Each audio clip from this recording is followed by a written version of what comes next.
لا الہ الا اللہ، لا الہ الا اللہ، لا الہ الا اللہ۔ آج کے دور میں تو کسٹمر چاہتا ہے کہ بغیر پیسوں کی چیز لے جاؤ، اور جو مالک ہوتا ہے وہ چاہتا ہے کہ چیز دیے بغیر اس کی جیب کا پیسہ نکال لیں۔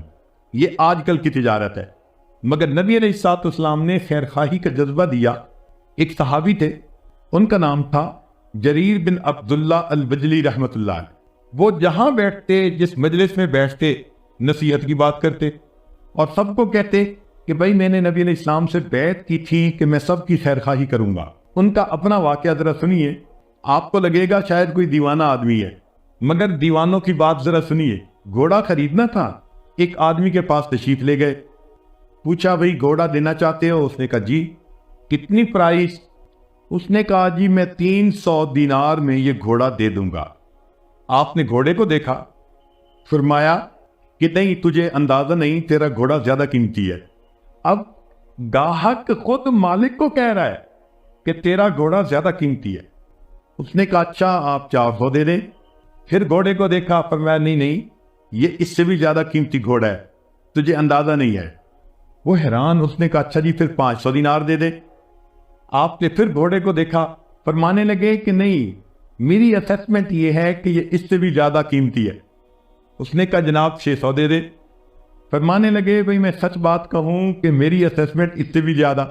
اس نے کہا 700 دینار دے دے۔ آخر پر فرمایا کہ مال تو تیرا ہے، مگر تجھے اپنے مال کی ویلیو کا صحیح اندازہ نہیں۔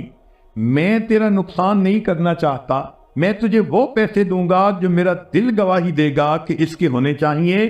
چنانچہ 300 دینار مانگنے والے بندے کو 800 دینار دے کر انہوں نے گھوڑا خریدا۔ کوئی سوچ سکتا ہے کہ اتنی خیر خواہی تھی ایک دوسرے کی، اور اس خیر خواہی نے ایسا معاشرہ جنم دیا، ایک دوسرے کو اپنے اوپر ترجیح دینے والے، ایک دوسرے کے ساتھ خیر کا معاملہ کرنے والے۔ چنانچہ مشہور واقعہ ہے کہ جنگ یرموک میں ایک صاحب بہت زیادہ پیاسے ہیں اور آخری لمحے میں ہیں، اور وہ کہتے ہیں العطش، پیاس، سخت گرمی تھی۔ ان کے چچا زاد بھائی ان کے پاس مشک تھی، وہ مشک لے کے پہنچے کہ ان کو پانی پلائیں۔ جب ان کو پانی پلانے لگے تو اتنے میں کسی دوسری طرف سے آواز آئی العطش، پیاس۔ تو انہوں نے اپنا منہ بند کر لیا اور سر ہلا کر اشارہ کیا کہ دوسرے کو پلاؤ۔ وہ دوسرے کے پاس گئے، اس کو پانی پلانے لگے تو تیسری طرف سے آواز آئی، انہوں نے بھی منہ بند کر لیا۔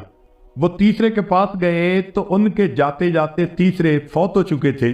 لوٹ کے دوسرے کے پاس آئے تو وہ بھی فوت ہو چکے تھے۔ جب پہلے کے پاس آئے تو وہ بھی فوت ہو چکے تھے۔ سوچئے اللہ کے حبیب صلی اللہ علیہ وسلم نے کیا خیر خواہی دی تھی کہ عین آخری وقت کی جو پیاس ہوتی ہے اس میں بھی وہ اپنے اوپر اپنے بھائی کو ترجیح دیا کرتے تھے۔ فرشتوں کو دکھانا تھا بشر ایسے بھی ہوتے ہیں۔ اللہ رب العزت نے اپنے حبیب صلی اللہ علیہ وسلم کو ایسی تعلیمات دے کر بھیجا، اور نبی علیہ السلام نے ایسی جماعت کھڑی کر دی کہ اصل مقصود یہ تھا کہ انسانیت کی عظمت واضح کرنی تھی۔ اللہ تعالیٰ فرشتوں کو دکھانا چاہتے تھے کہ دیکھو انسان ہو کر بھی ایسا ہوا جاتا ہے۔ فرشتوں کو دکھانا تھا بشر ایسے بھی ہوتے۔ چنانچہ ابوالحسن نوری رحمۃ اللہ علیہ کا مشہور واقعہ ہے کہ ایک مرتبہ حاکم وقت 4-5 علماء تھے، ان سے ناراض ہو گیا اور اس نے فیصلہ کیا کہ ان 4-5 کو بلا لو اور ان کو میں بس قتل کروا دیتا ہوں۔ چنانچہ ان کو گرفتار کر لیا گیا اور ان کو بادشاہ کے سامنے پیش کیا گیا۔ جب ان کو قتل کیا جانے لگا تو بادشاہ نے دیکھا کہ ابوالحسن نوری سب سے آگے ہیں، باقی لوگ پیچھے کھڑے ہیں۔ اس کو اندر سے ابوالحسن نوری سے کچھ نہ کچھ عقیدت تھی، اور یہ چاہتا تھا کہ میں کسی اور کو قتل کروں اور پھر بہانہ بنا کر ڈرا دھمکا کر باقیوں کو میں کہوں گا کہ چلو میں نے معاف کر دیا۔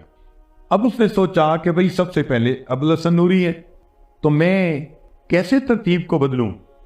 تو وہ کہنے لگا کہ یہ جو جگہ ہے نا یہ اچھی نہیں ہے، ذرا ان کو اس جگہ لے کے آؤ۔ مقصد یہ تھا کہ جب جگہ بدلے گی تو ترتیب بدل جائے گی۔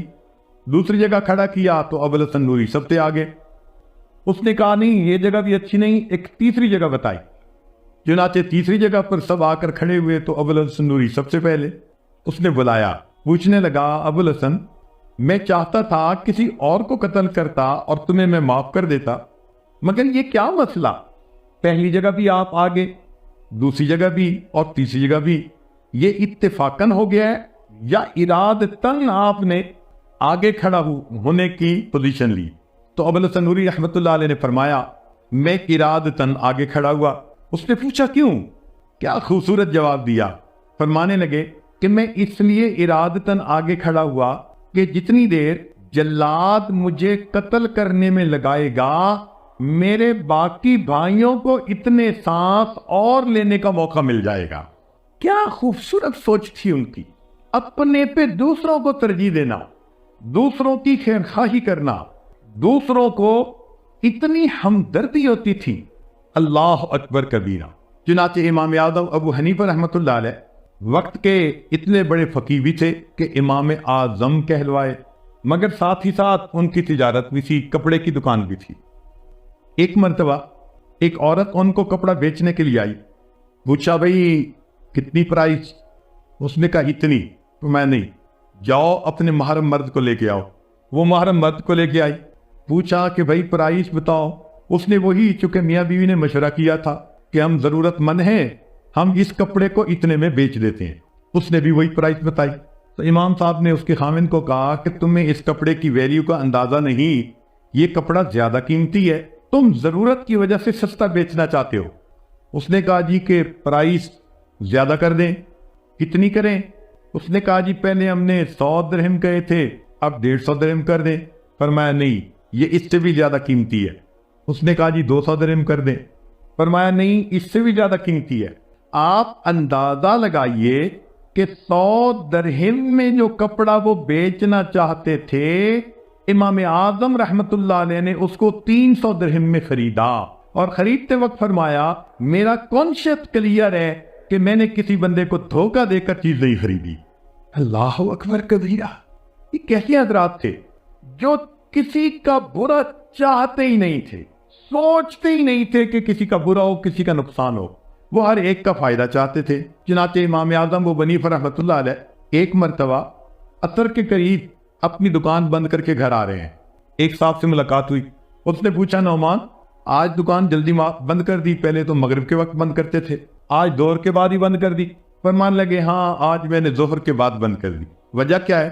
فرمانے لگے کہ آج آسمان پر بادل ہیں اور روشنی کم ہے، وہ بجلی کا زمانہ تو تھا نہیں، تو فرمانے لگے کہ روشنی کم تھی، اور جب روشنی کم ہوتی ہے، ویزیبلٹی کم ہوتی ہے، اس وقت جو کپڑے کا گاہک ہوتا ہے اس کو کپڑے کی کوالٹی کا صحیح پتہ نہیں چلتا، میں نے دکان بند کر دی، میری دکان کا کوئی گاہک کم قیمت کپڑے کو بیش قیمت سمجھ کر مجھ سے نہ خریدے، اس کو کہیں نقصان نہ ہو جائے۔ اللہ اکبر کبیر۔ آپ سوچئے کہ ایسے بھی تجارت ہوا کرتی تھی جب ہم صحیح معنوں میں مسلمان تھے۔ یہ وہ ہستیاں تھیں کہ جو صحیح معنوں میں مسلمان تھے۔ عبداللہ ابن مبارک رحمۃ اللہ علیہ ایک بڑے محدث ہیں، ان کا ایک پڑوسی تھا، اور وہ پڑوسی مکان بیچنا چاہتا تھا، تو خریدار نے آ کے پوچھا مکان کی کتنی قیمت؟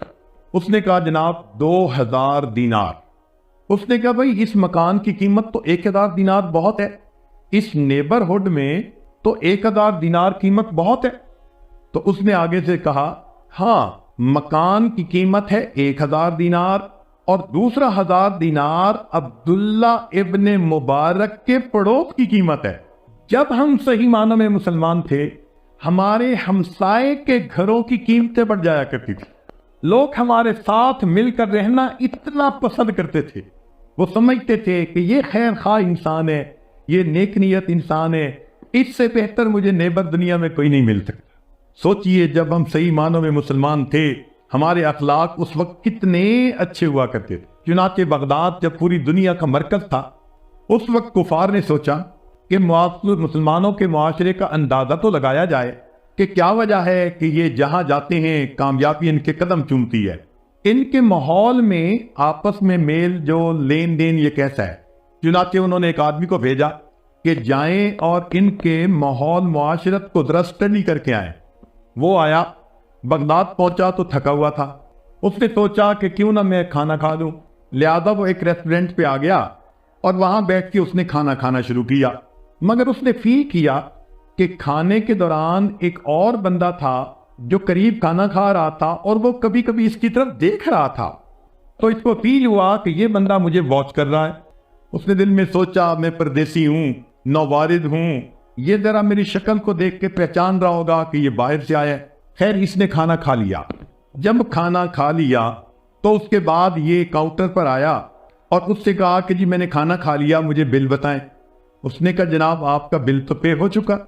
میرا بل کیسے پے ہو چکا؟ اس نے کہا جب آپ کھانا کھا رہے تھے تو جو بندہ آپ کے سامنے قریب بیٹھا ہوا تھا وہ اپنا بل پے کرنے کے لیے آیا اور کہنے لگا کہ فلاں بندہ مجھے چہرے مورے سے پردیسی نظر آتا ہے, آج وہ میرا مہمان ہے, میں اس کے پیسے ادا کر دیتا ہوں. بتانے کی ضرورت اس لیے نہیں کہ اجر مجھے اپنے اللہ سے چاہیے.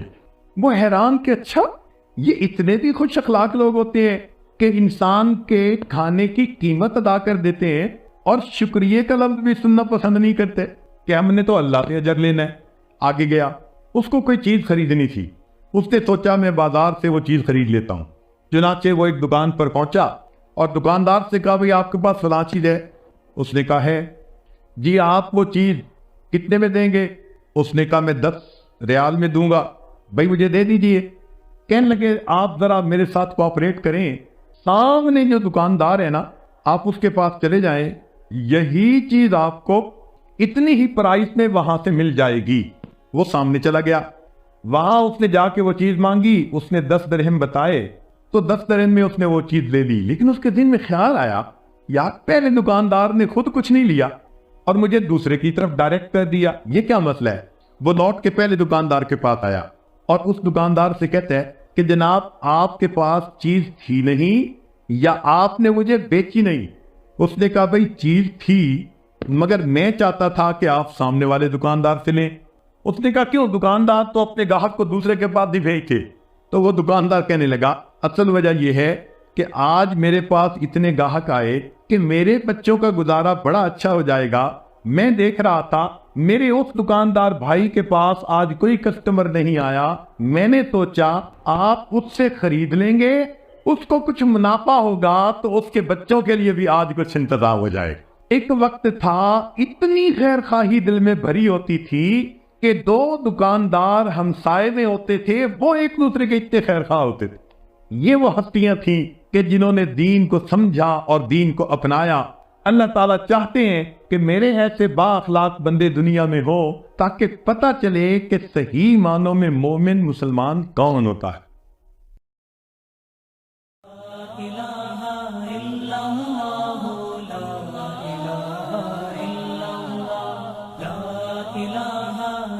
اللہ